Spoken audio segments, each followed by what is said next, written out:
če govorimo o smučarskih skokih, mi imamo zelo velike specialne vadbe, ki poveča oziroma se približaš tistim svojim pravim občutkom. Takrat, ko se tisto, kar se res dogaja in občutki uskladijo, takrat si res eno in takrat so res skoki zelo dobri. In takrat lahko nadgrajuješ, zato je pri nas ta vez med tistim, kar se res dogaja, pa da si v eno sam sabo, tisti je kar zelo pomembno. Kaj pa so potem znaki, recimo prekomerne rabe tehnologije, ki lahko začne krhati tudi ta stik s sabo? Ja, to ponovadi opazimo takrat, ko začne človeku zmanjkavati časa za neke pomembne aktivnosti. Ne? Lahko je to spanje, druženje, tudi telesna aktivnost. Mogoče malo bolj tak psihološki znak je tudi to, da težje prenašamo neugodje. Spodbujam mlade, da prevzamejo malo samo odgovornosti in se začnejo testirati v tem, koliko imajo tehnologije v resnici pod nadzorom.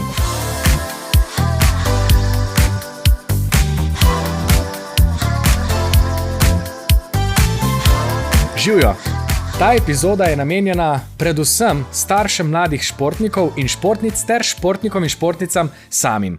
Zakaj? V našem podcastu Uživajmo pametno pogosto govorimo o tem, da je šport super in vam priporočamo čim več gibanja, ampak tudi športniki in športnice niste imuni na vplive zaslonov oziroma prekomerne rabe tehnologije. Še več, tisti, ki trenirate, se morda lahko izognete škodljivim vplivom tehnologije in uporabite samo tiste, ki vam res pridejo prav. Danes se bomo o teh temah pogovarjali z dvema čudovitima gostoma. Z mano sta Mark Žmavc, raziskovalec, psiholog in svetovalec pri Centru za pomoč pri prekomerni rabi interneta Logout, in Jurij Tepeš, glavni trener članske ženske reprezentance v smučarskih skokih. Prepričan sem, da imata oba veliko izkušenj in pametnih uvidov. Pozdravljena. Pozdravljen. Hvala, da ste se mi pridružila. A lahko začnemo, Jurij, kar pri tebi s prakso. Kaj bi rekel, kako danes športniki oziroma športnice uporabljajo tehnologijo, da so boljši, bolje trenirajo oziroma jo naučijo pri svojem športu? Ja, mi predvsem to tehnologijo uvajamo tako kot na skakalnici. Veliko se snema z kamero, potem direktno pošiljamo dol, kjer se skakalci zbirajo in potem na tablici pogledajo, lažje izbere svoje občutke in tam na tablici pogledaš, kaj čutiš in kaj je res na skakalnici. In veliko lažje tako predebatiramo, takojšnji podatki so, ni treba čakati do konca treninga. To je kar en zelo velik plus za nas. Je to, si predstavljam, kot reprezentančna tablica potem? Ni najbrž to tablica vsakega posebej? Ne, nimajo dostopa do svojih telefonov, predvsem takrat, ko se skače, ni zaželjeno. Na tekmah temu sicer ne moramo iti, ker so rezultati gor na telefonih in je to najlažji dostop, ker drugače mi ne moramo vseh podatkov zagotoviti in je to najlažje, ampak na vseh treningih telefoni niso zaželjeni, prav tako na, ko bi rekel temu, na obrokih, ko se je, to ni zaželjeno. Pa bi lahko nekdo bil vrhunski smučarski skakalec, smučarska skakalka, popolnoma brez uporabe tehnologije, ali je danes tehnologija del vaših treningov, tako kot si prej omenil za povratni odziv, pa še za kaj drugega? Načeloma lahko bi se dal, to se je v preteklosti tako že dogajalo, zdaj da, sigurno je tehnologija neka določena pomoč, ni pa to nujno. Ni samo zaradi tehnologije nekdo vrhunski skakalec? Ne, sigurno ne, mogoče se kakšna stvar hitreje pogrunta, hitreje predebatira, ampak govorimo, če si dosleden in to lahko narediš tudi tako, da greš, stopiš dol žičance, se pogovoriš, mogoče tudi drugače predstaviš skozi, ne vem, pokažeš v skakalnem počepu, recimo, v živo bi to šlo. Da trener naredi počasni posnetek ali pa pokaže, kaj se je zgodilo na nek način. Ja, tako ja, da pokažeš, kako je to izgledalo in kaj želiš, da naredi. Kaj pa sicer tehnologija pri treningu športnic, recimo pri vsakdanjem treningu, kondicijskih pripravah, jo tudi uporabljate? Kakšne merilnike, telefone, si kaj sledite ali ne? Ne, telefonov načeloma na treningih ni, razen če je res nujnega, kakšen obisk zdravnika, če je treba kaj nujno rezervirati, karkoli tazga. so telefoni, drugače pa se telefonov, vsaj tekmovalke, niso želeni oziroma jih ne uporabljajo. To pomeni, da čisto konkretno, recimo med pripravami, tekmovalka trenira samo po recimo tvojih navodilih ali pa navodilih trenerjev in se tega drži, nima nobene potrebe potem, da bi recimo sledila, ne vem, svojemu utripu ali pa kakim drugim markerjem še prek svoje naprave. Ne, pri nas tega sploh ni. Tako da te težave nimamo. Tudi ni izgovora, da bi nekdo mogel imeti telefon na treningu. Mi nimamo toliko fizično intenzivnih treningov oziroma so v določenem obdobju, ampak tudi takrat ne rabimo. Ne rabimo vedeti, da ima tekmovalka 200 pulza ali ima 185, ker pri nas ne naredi nobene razlike.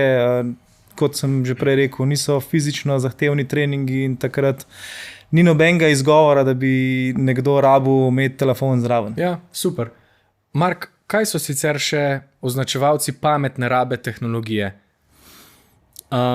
Mislim, zame je bila pametna raba tehnologije tista, ki je človeku v korist, ne? Oziroma vsaj taka, ki mu ni v škodo.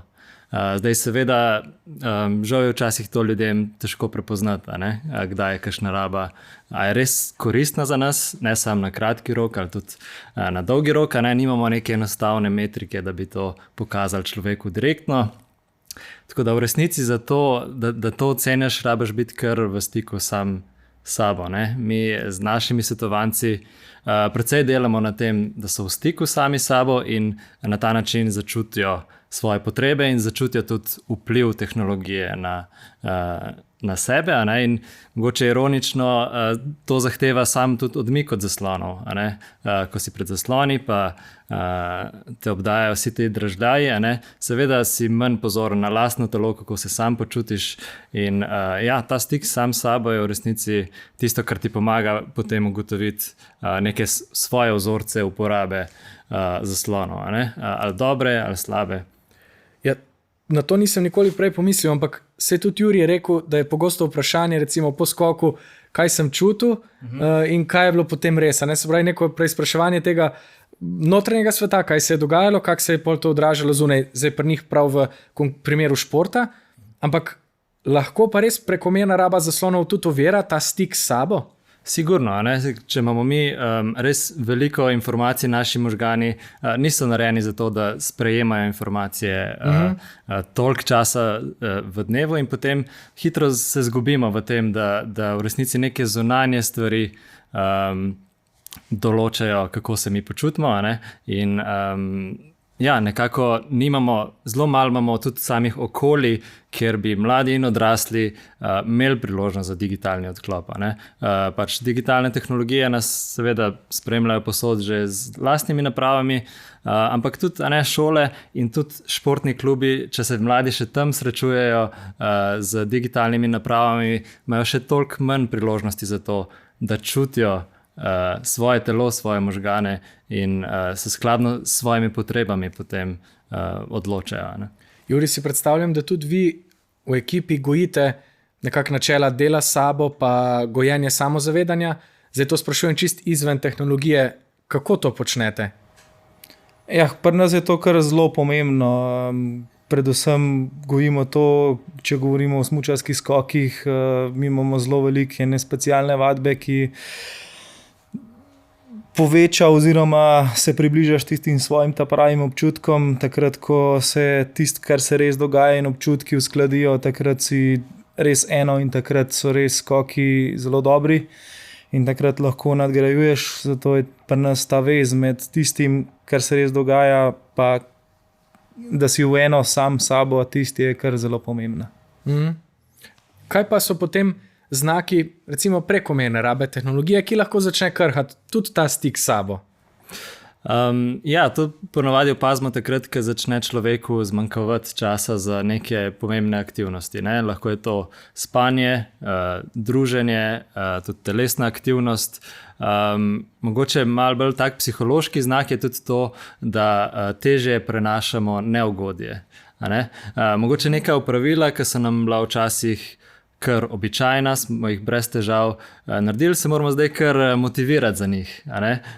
Nam niso več tako samoumevna, ker nam mogoče ne ponujajo isto mero nagrade kot vsebine na zaslonih. Ta toleranca na neugodje se mi zdi nek tak lep psihološki znak, ki potem tudi recimo se zelo povezuje z kakšnimi težavami v šoli, ker pač moraš biti na miru, moraš biti zbran in zbranost sama zahteva trud, je neko tle tudi neugodje in to, da ti to toleriraš, je kar lahko povezano z prekomerno uporabo naprav, ker seveda v bistvu seveda je odvisno, kako jih uporabljaš, ampak praviloma bolj pogosto tam dobiš neko ugodje za zelo malo truda. Ja, in tudi ta zmožnost, da odložimo takojšnjo potešitev, recimo, je gotovo pomembna tudi v športu. Tudi to, kar si govoril o neudobju, a je ta psihološka odpornost tudi sestavni element recimo dobrega športnika, dobre športnice, da zna pač nekaj oddelati, narediti trening, tudi če morda v tistem trenutku ni najbolj pri volji? Ja, seveda, sigurno je tudi potem, če tekmovalka ni najbolj pri volji na trenerjih, da jih spodbujamo, da jim dajemo tisto potrditev, da naj borbajo. In takrat moramo pa trenerji narediti tisto razliko in dati telefon mogoče takrat malo na stran, oziroma tako, kot smo rekli, telefonov na treningih ni. Je pa tako, kot je povedal, že vedno je problem tekmovati z nečim, kar je takojšnja zadovolitev nečesa, kar si želiš. Ja, ampak recimo tudi, če jaz želim samo postati boljši tekač, moram danes vložiti veliko truda v to, da bom potem mogoče čez pol leta veliko boljši.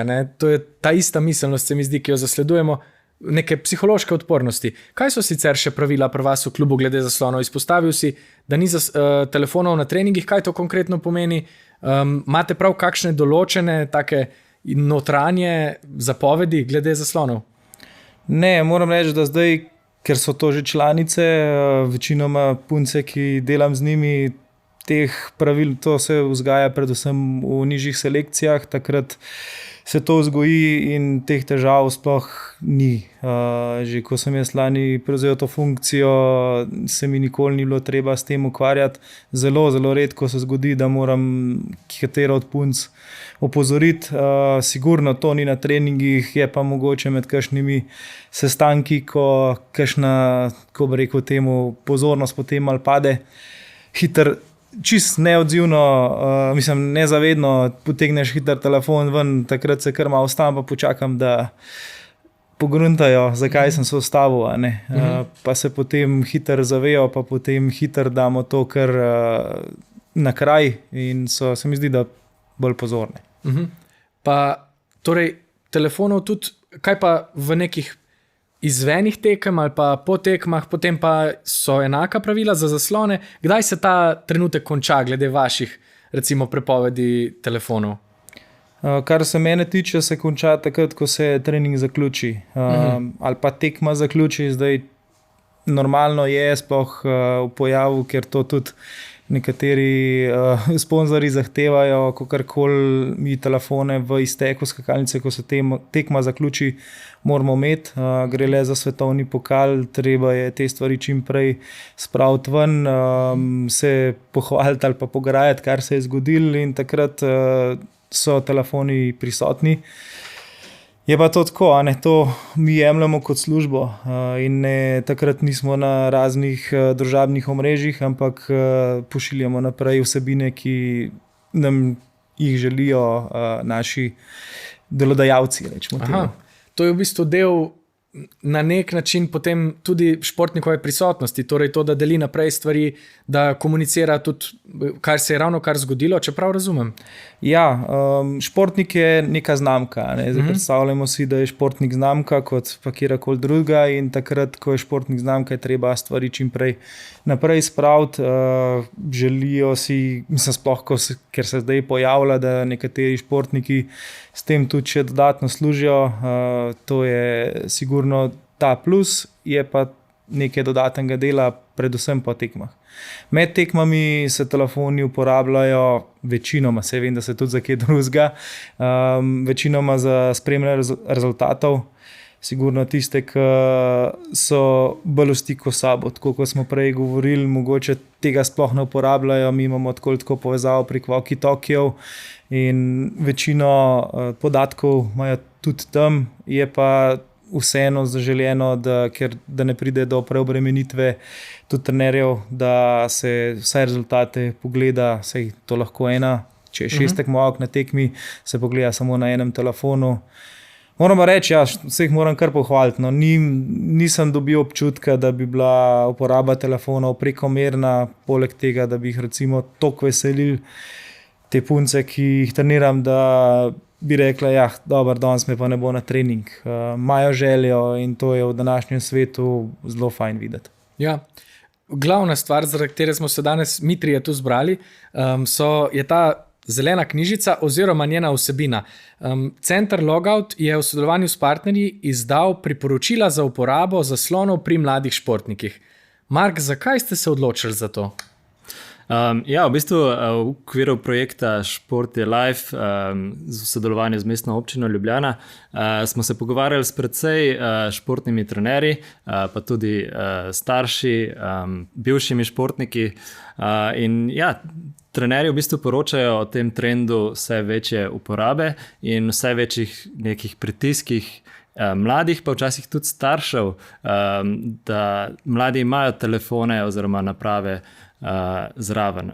In tukaj smo v bistvu, tukaj je nastala ideja, da potrebujejo trenerji, pa tudi mladi in starši, neke strokovne podprte usmeritve, kako uporabljati tehnologije v procesu športnega tekmovanja in treniranja. In te v bistvu nasveti nekako predstavlja neke meje, zaradi katerih se mladi potem ne rabijo sami s tem toliko ukvarjati, a bomo zdaj pred treningom malo šel na družbena omrežja ali ne, ampak jim te meje pomagajo, da ne rabijo te odločitve sprejemati sami, hkrati pa trenerjem da neke oprijemljive nasvete, ki jih lahko uporabijo v svojem delu.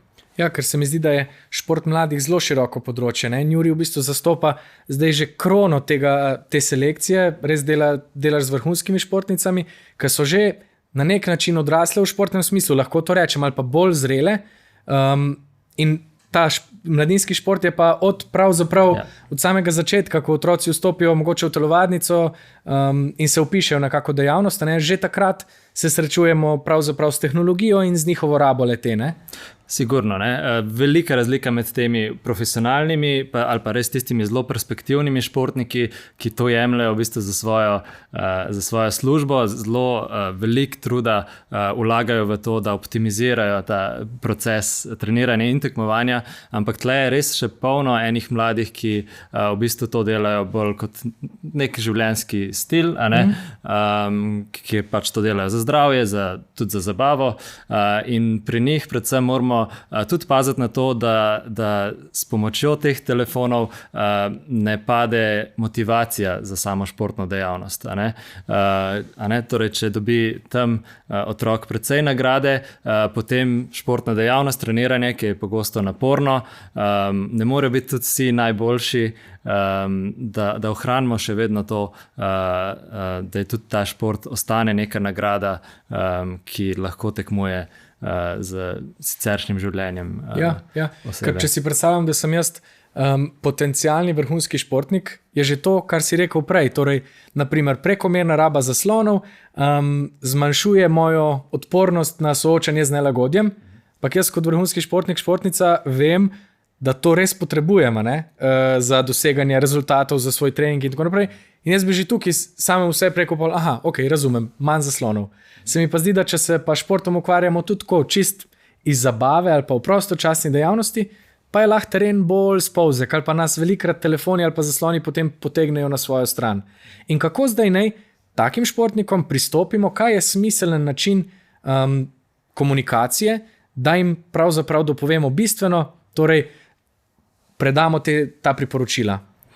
Ja, zdaj mi v svoji praksi pri starših pogosto opazimo, da jim zelo veliko razlagajo mladim, tudi razlagajo mogoče včasih na malo obsojajoč način, moralizirajo in pač povejo, da je pač jaz sem njemu razložil 5-krat, da je to škodljivo za njega, pa še vedno se ne drži tega. In potem je starš malo razočaran nad svojim otrokom, zakaj se ne more tega držati. Kaj bi bil primer takega moraliziranja? Recimo neke take izjave, ki je bolj pripovedna ali pa bolj razlagalna?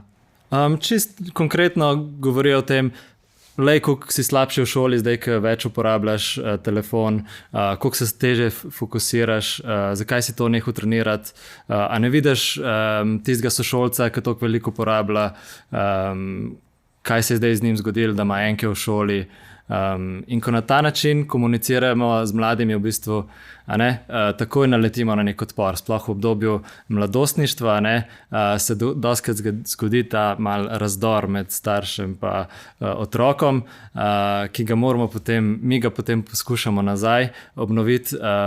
In ena stvar je to, da se starši sploh znajo pogovarjati z otrokom o tem, o tehnologijah, brez da bi obsojali, da res pokažejo neko iskreno zanimanje najprej, ker šele takrat, ko bomo kot starši vedeli, kaj otrok tam počne, mu lahko tudi smo potem konkretna podpora. Če pa to nekako rečemo, to je pač kar nekaj, kar ti delaš, to otrok hitro začuti, se zapre in potem nastane en tak razdor med staršem pa otrokom. No, kar sem še hotel povedati je, da namesto tega moraliziranja ta pristop veliko bolje funkcionira.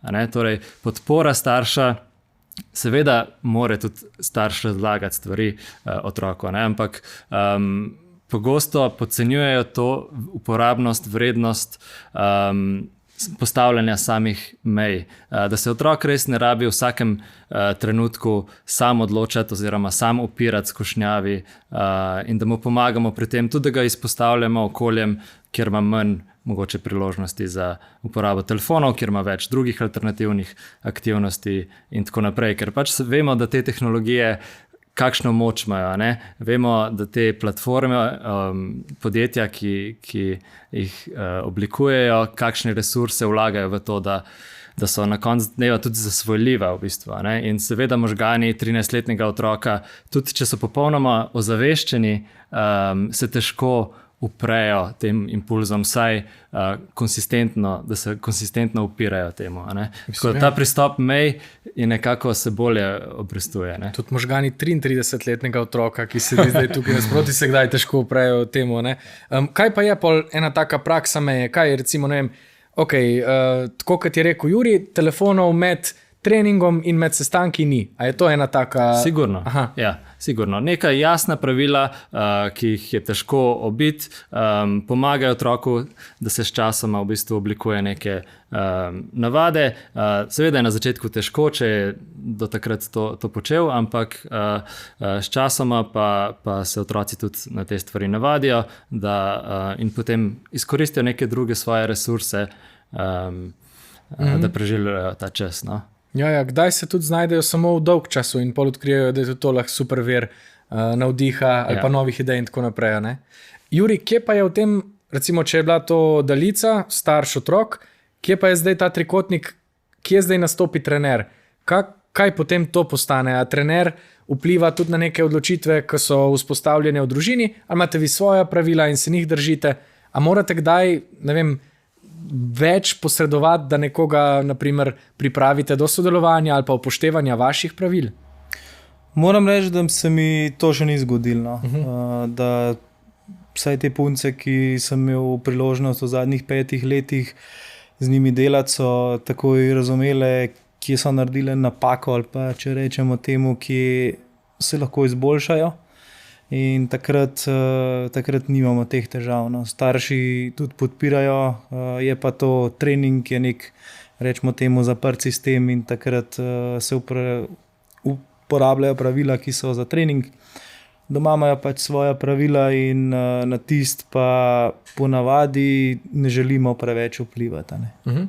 Kaj pa obratno, se kdaj kakšen starš vtika v to vašo politiko, recimo ali dela s tehnologijo ali pa načine treninga ali pa česarkoli drugega?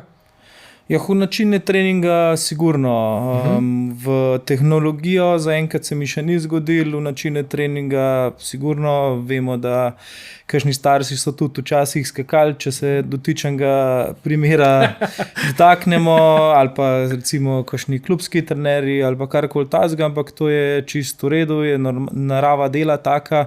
Predvsem je pomembno, da se pogovorimo in da smo z tekmovalkami, tekmovalci, starši, klubskimi trenerji, vsi na istem čovnu, da imamo vsi ista podobna pravila in pa da itak vemo, da je vsem skupno cilj je ena, biti čim boljši. Ja, mislim, tudi nekateri trenerji ste včasih skakali, ne? Kako se pa spomniš svojih let kot skakalec? Kakšen je bil pa tvoj osebni odnos takrat s tehnologijo? Si kdaj opazil, da te zasloni kdaj ovirajo? Ali nikoli? Moram reči, da sem se probal čim bolj odmakniti od tiste tehnologije. Tudi za tek, pred tekmo sem uporabljal nekaj brez zaslona, oziroma takrat je to še veliko bolj šlo. Danes imamo zelo redke ponudnike, ki ti dajo nek MP3 predvajalnik ali karkoli takega. Brez dostopa do interneta se skoraj že težko dobi, tudi zelo težko se dobi nekaj brez ekrana, kar je bilo takrat dokaj normalno dobiti. Te stvari enkrat, ko vratajo 10 let stare, se počasi začnejo kvariti in moram reči, da sem se probal temu čim bolj izogniti. Sigurno pa to ne gre, že takrat so bili rezultati na telefonih, to je bil najlažji dostop do njih, je pa sigurno vsak let je tega več. Ja. Se mi zdi, da to, kar je Mark rekel prej, če je raba smiselna, potem upravičuje kakršnokoli tehnologijo, če se mi znotraj nje znajdemo, ne? Kako pa, zakaj pa potem govorimo o vplivih tehnologije ali pa konkretno zaslonov na športnike? Kaj vse so ti motilni faktorji, na katere lahko pazimo? Ja, če gledam na to, kaj so trenerji poročali, prva stvar je bila ta vpliv na koncentracijo. Tudi v povezavi s tem sledenje navodilom trenerja. Aha. Ja, potem druga stvar je bila mogoče neko vedenje malo neposlušnosti, nekaj na ta način. Ja, potem pa še skrbijo jih tudi ena vrsta psiholoških vplivov zaslonov, to recimo primerjanje z drugimi, tle je vloga trenerja, tudi da bolj poudarja napredek športnika, neodvisno od drugih. Ja, potem pa seveda ta prekomerna raba, ki zmanjšuje motivacijo za treniranje. Tudi uporaba v prostem času lahko zelo vpliva na to, koliko je športnik motiviran za samo športno treniranje in tudi koliko lahko mu je. Mi žal opažamo pri mladih, ki pridejo k nam, da so tam recimo pri 9-10 letih trenirali različne športe, so risali, mogoče igrali kakšen inštrument, potem pa par let kasneje pa v bistvu se izkaže, da so opustili vse te interesne dejavnosti, nekako jim niso več tako zanimive, tudi če so bili talentirani v kakšnih športih, in potem poskušamo nekako to vzbuditi nazaj. Ampak ta pomanjkanje interesa za torej neke alternativne aktivnosti izven zaslona je sigurno ena taka resna posledica, ki mogoče tudi ni zelo hitro vidna trenerjem, sploh če imajo pravila, da se pač med treningom in tekmo to ne uporablja. Tudi ta prostočasna raba vpliva na to toleranco, na neugodje in tudi samo motivacijo za športno treniranje. In potem, ko se taki mladi ponovno želijo preizkusiti v kakšnem športu, mogoče tudi dobijo inspiracijo na družbenih omrežjih, želijo biti uspešni v kakšnem športu, ampak potem v bistvu ugotovijo, da je to zelo težko in tudi hitro spet nehajo. Tako da tle bi rekel, da je kar največji vpliv. Kako pa, Juri, potem vi gradite ekipni duh v ekipi? Recimo na treningih ni telefonov, na pripravah jih ni, ampak vsem si predstavljam, telefoni so prisotni, pa lahko vplivajo tudi na to, da se članice med sabo primerjajo ali pa primerjajo z drugimi ali pa svetom. A imate ključne pristope, ki ohranjajo pa to povezanost ekipe, ali se to zgodi? Sam ne mi reč, prosim, da se zgodi kar samo od sebe, ker pa se pa predam. Ne, definitivno se ne zgodi kar samo od sebe. Mi imamo malo strateško razporejene razne team buildinge tudi prek priprav.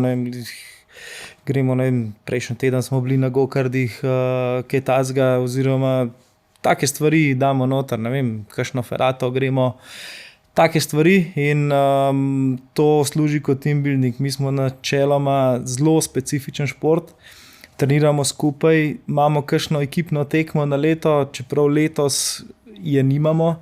Imamo te, ki sta samo dve v ekipi, a ne super team tekmo. Treniramo skupaj, v bistvu smo pa individualen šport. V bistvu smo ekipa, pa spet smo individualen šport. Tudi takrat, ko skače vsaka zase.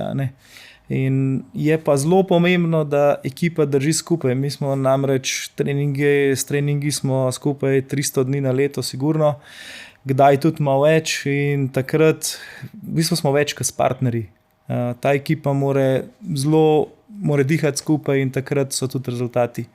Bolj kot ti to uspe, lažje je delati z ekipo, sigurno pa, ker je to individualen šport, pride do trenj in takrat je zelo pomembno, da daš nekaj v trening, kar ekipo lahko poveže. Je sigurno v določenih obdobjih je bolj pomembno, kot pa mogoče kakšen trening. Ja, v bistvu reprezentanca seva povezanost in je vedno navdih, vedno, ko vas gledamo, je super to opazovati. Se mi zdi, da se že iz zaslona, že prek televizije, name, ko sem na kavču doma, se naseli en ta duh povezanosti, čeprav res ste dejansko bolj individualen šport, na to nisem nikoli pomislil na ta način. Mark, a lahko tak tip povezanosti dobimo tudi, če recimo posežemo po rabi tehnologije z zasloni, ali lahko spodbujamo tako povezanost tudi prek zaslonov, ali rečemo, ok, ne, zaslone čist črtamo iz življenja, pa se pol mogoče nazaj najdemo sebe, se povežemo. Kaj je bolj smiseln pristop? Ne, seveda, zasloni sami po sebi niso toksični. Vemo, da so naprave, ki imajo ogromno funkcij in seveda mi spodbujamo uporabo v svojo korist, tudi za povezovanje z ljudmi, včasih tudi sorodniki, recimo, če živijo v tujini, nam omogočajo stik z njimi, tudi lažjo komunikacijo s prijatelji, tako da sigurno niso sami po sebi slabi. Mi gledamo pač predvsem na to, kako se praviloma uporabljajo, če ne postavljamo nobenih omejitev. In sigurno ta čas, recimo pred samim treningom, pred samo tekmo, zelo pomagamo k ekipnemu duhu, če damo to malo na stran, pa pustimo mladim, da malo med sabo imajo neko interakcijo. Ja, to bi lahko uvedli tudi na vse ostale team buildinge, tudi na team buildinge podjetij. Telefonov na team buildingu ni. Si predstavljate to? To bi bilo čisto drugačno vzdušje. Takoj se vzpostavi drug stik, ker si v bistvu se prisiljen srečati s človekom, ki je ob tepa, in ne nujno uhajaš na družabna omrežja, na maile, kamorkoli že. Kako pa lahko družabna omrežja športniku škodujejo, če lahko škodujejo? Ja, tle je tudi razlika do teh profesionalnih športnikov. Oni čutijo tudi malo več pritiska, recimo za objavljanje, imajo tudi neke sponzorske obveznosti, in tukaj se tudi pojavlja potem nek večji pritisk po uporabi, potem po javni podobi, deljenju nekih svojih stvari. In seveda vseeno, ko uporabljaš družbena omrežja, je pa en klik stran drsenje po vsebinah. In seveda, ko si ti malo tesnoben, pred tekmo, v stresu, je to stvar, ki te vsaj na kratki rok pomiri. In je zato, če jo imaš naloženo na telefonu, tudi če je zaradi teh obveznosti, seveda je pač se težje upreš pol, da se ne pomirjaš na ta način skozi naprave. In mladi, tudi neprofesionalni športniki, pogosto to malo tesnobo, slabo razpoloženje regulirajo s pomočjo družbenih omrežij, da tam se počutijo, da nekam pripadajo, tudi če so osamljeni, jim to pomaga, da se vsaj za tisti kratek čas počutijo malo boljše, mogoče odmislijo kakšne svoje probleme, a ne potem, ko nehajo uporabljati, pa se pogosto zgodi, da te občutki pridejo za njimi in potem ta stik s samim sabo so prisiljeni van, a ne, ker je pač so čustva premočna, da bi jih zdaj lahko potlačil. Ja. Kaj so pa smiselni pristopi soočenja s tako lahko tesnobo, napetostjo pred tekmo, pred velikim izzivom? Kaj se takrat svetuje, priporoča, v kaj se športnica usmeri? Predvsem se neka cilj je na nalogo. A ne? Takrat, ko daš športniku, športnici nalogo, da ga zaposliš z nalogami, enostavno ni časa za te stvari, ki so pristranske, obstranske in takrat predvsem pa na tekmah športniki, kar opažam, ne iščejo tistega lagodja, so fokusirane na nalogo in je tega manj. Sploh, mislim, pri nas ni toliko fizično zahteven šport, tam je mogoče še manj tega, ampak pri nas pravimo, na ta način spodbujati miselnost. Punce delajo tudi večina s psihologi, da jim še pomagajo na tej poti. To. Super. Ste sicer opazili pri recimo drugih športih, pa pri mlajših športnikih, nevrhunskih športnikih, tudi kakšen pojav medvrstniškega nasilja? O tem smo tudi mi že kar precej govorili v podcastu. Ja, sigurno. Ne. Tle športno okolje in to primerjanje med mladimi je kar mogoče malo rizično za samo medvrstniško nasilje. Ne? To primerjanje se potem lahko stopnjuje, sploh če trener aktivno ne posreduje vmes, se lahko stopnjuje do nekih resnejših oblik nasilja in tehnologije tudi v bistvu dajo neke nove oblike medvrstniškega nasilja, torej govorimo o medvrstniškem spletnem nasilju.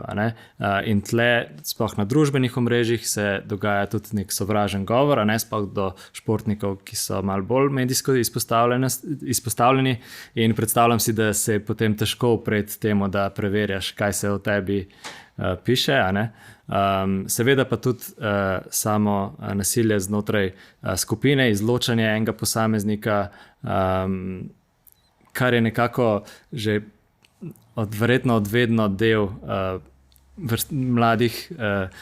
mladih skupin. Tako da tukaj, ko se to dogaja na spletu, opažamo, da mogoče šole, klubi prej dvignejo roke, pa rečejo, da če bi se nasilje dogajalo v šoli, potem je jasno, da je odgovornost na njih. Mogoče, če se dogaja na spletu, pa hitreje dvignejo roke, pa rečejo, mogoče ne vemo, kaj se tam dogaja, pa hitro prezrajo te stvari. Ampak svetujete pa, da tega ne naredijo, da se aktivirajo tudi v tem primeru? Sigurno, da raziščejo situacijo. Ponovadi tudi starši so tisti, ki prvi zaženejo nek alarm. Sigurno morajo v takem primeru ukrepati in ne tega pometati pod preprogo. Tudi imeti neke konkretne posledice za kršitelje. Žrtvi ponuditi pomoč, se po potrebi povezati s kakšno zunanjo organizacijo, če je to potrebno, sigurno odmakati žrtve od storilcev. In tako, da se sigurno kar nekaj narediti, ampak prvo je pa, da to prepoznavamo in v bistvu damo temu pomen in potem pomagamo žrtvi in iščemo v bistvu rešitve. Tudi če se zgodi v digitalnem svetu, to prenesemo v naš, v fizični svet in ukrepamo tam, tudi tam se pogovorimo o tem, naslovimo to. Ja. In to je delno tudi odgovornost staršev, da so v stiku s tem, kaj mladi počnejo, kako se pogovarjajo na spletu. Če imamo pač mlade, ki starši ne delijo nič o tem, kaj počnejo na napravah, bomo še toliko kasneje prepoznali medvrstniško nasilje. Če se dotikamo družabnih omrežij, ne moremo mimo navijačev. Vsi jih imamo radi, jaz sem tudi strasten navijač, ko navijam, ampak vem, da se športniki pogosto soočate tudi z negativnimi odzivi navijačev, ki jih pa mi poskušamo omiliti ali pa jih spodbujati k pametnem navijanju. Prav navijajmo pametno je bila cela akcija, ki je želela predati vsem navijačicam pamet pri navijanju. Kakšne so tvoje izkušnje, Juri, z navijači, ki lahko tudi prestopijo mejo, pa uporabijo sovražni govor? Kaj se takrat dogaja? Bom rekel tako, no, jaz sem mogoče bil v svoji karieri kar velikrat tarča nekih, kako bi temu rekel, kritik, ki jih mogoče nisem bil sam kriv. Zavedati se je treba predvsem to, da vsi športniki trenirajo, zato da so najboljši. Naša naloga je, da smo najboljši na tekmi in temu posvetimo praktično celo svoje življenje. In takrat taki komentarji velikrat pridejo do nas dostop praktično zaradi tega, ker smo javne osebe, je povsod. Je pa težko, no, takrat, ko se zgodi. Jaz imam zelo negativne izkušnje s tem. Vse to je že bilo zdaj že kar nekaj časa nazaj, rečemo 10-11 let nazaj, pa so spomini še kar zelo živi. Ne želim si tega, da bi se komorkoli zgodil, in je zelo fajn, da se o tem ozavešča, da se ve, da smo tudi športniki ali pa trenerji samo ljudje in da mogoče naredimo kdaj napako. Je pa težko sprejeti takrat, ko jo nismo naredili, to je pa zelo težko. Prej si rekel, da ste vi ena ekipa, recimo vaša reprezentanca, in navijači smo v resnici del te ekipe. Ne? In super bi bilo, če vemo, da tudi s svojimi odzivi pravzaprav lahko to ekipo dvigujemo, lahko ji pa tudi mečemo polena pod noge, ker tako kot si rekel, vse to pride do vas, vse vas dotakne, ne? Ja, jaz moram reči, da teh komentarjev ali pa česarkoli tacga več kot 10 let sigurno že nisem bral. Že takrat v moji skakalni karieri sem se tega močno izogibal. Vse, kaj pride do tebe zaradi tega, ker ti kakšen kolega reče, jaz se zdaj trenutno se čisto odmaknem, tudi če mi kdo kaj tacga reče, sem že praktično imun na te stvari. Je pa sigurno pri procesu odraščanja to zelo težko. Te stvari, ki jih vem zdaj, otroci ne vejo, in take stvari je fajn, če se že otroke od majhnega vzgaja. To je pa na nas trenerjih, da jim povemo, da jim predstavimo luč, da jim mogoče povemo tudi svoje izkušnje, kaj se je nam dogajalo, in to je lahko zelo velik doprinos do otrokovih, ko bi temu rekel, do otrokove rasti. Ja, do človeške rasti. Ja. Super. Ves čas se vrtimo okrog njih, a jih pa lahko zdaj kar vzamemo v roke. Ta priporočila za uporabo zaslonov pri mladih športnikih, 12 jih je, ob njimi pa je v tej knjižici še nekaj zelo koristnih prispevkov na različne teme. Mark, kje lahko vsi, ki nas poslušajo, ta priporočila najdejo? Ta priporočila so na voljo v digitalni obliki, torej na naši spletni strani, torej logout.org. Tudi mislim, da so na spletni strani Mestne občine Ljubljana. Zdaj imamo pa tudi neka plakate, smo že naredili, oziroma oddelek za šport pri Molu, tako da sporočili, ki sledijo tem. Bomo pa tudi še nadalje delali na tem, da imamo predavanja za starše, za otroke v športnih klubih, da nekako širimo ta dialog.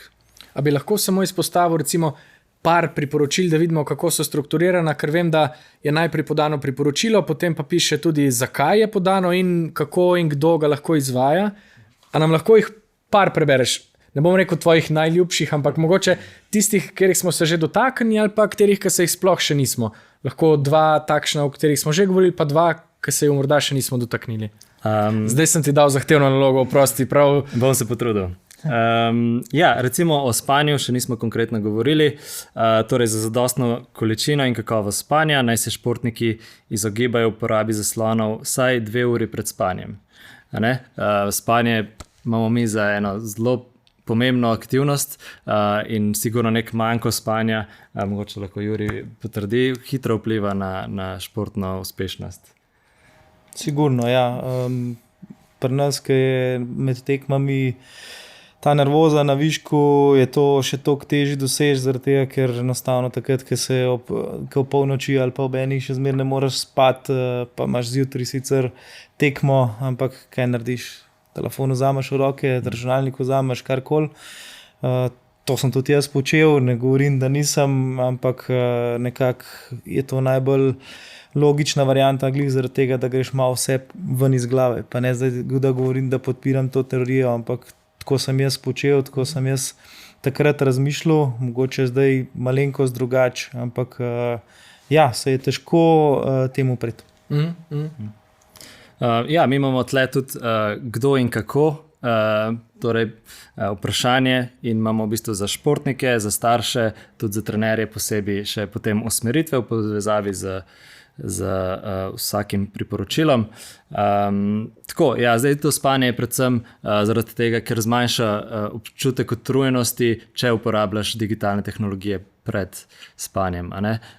Tle je ta glavni učinek mentalne stimulacije, v bistvu neke nagrade in seveda, če možganom ponudiš nagrado, bodo bolj pozorni, kje so še druge nagrade, in ne bojo čutili utrujenosti.